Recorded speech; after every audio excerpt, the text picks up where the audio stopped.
தமிழகத்திற்கான காவிரி நீரை தரமறுக்கும் கர்நாடக அரசை கண்டித்து தஞ்சை ரயில் நிலையத்தில் விவசாயிகள் ரயில் மறியல் போராட்டத்தில் ஈடுபட்டுள்ளனர். அந்த காட்சிகளை பார்த்து வருகிறோம். இதுகுறித்த கூடுதல் விவரங்களோடு இணைகிறார் எமது செய்தியாளர் ராஜ்குமார். கள நிலவரம் என விவரங்களை வழங்கலாம்.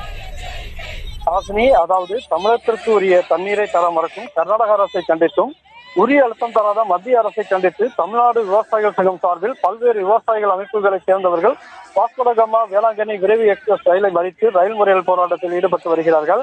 இந்த ரயில் மறியல் போராட்டத்தில் 100க்கும் மேற்பட்ட விவசாயிகள் ஈடுபட்டுள்ளனர். இந்த ரயில் மறியல் போராட்டம் சுமார் 15 நிமிடத்திற்கு மேலாக நடைபெற்று வருவதால் ரயில் சேவை 15 நிமிடம் தாமதமாக செல்லக்கூடிய நிலை ஏற்பட்டது.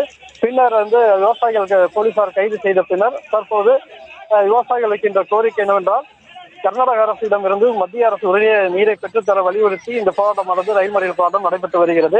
சுமார் தஞ்சை மாவட்டத்தில் பொறுத்த வரைக்கும் சுமார் 20 இடங்களில் இந்த போராட்டமானது இந்த ரயில் மறியல் போராட்டம் நடைபெற்று வருகிறது. ஆஸ்மி,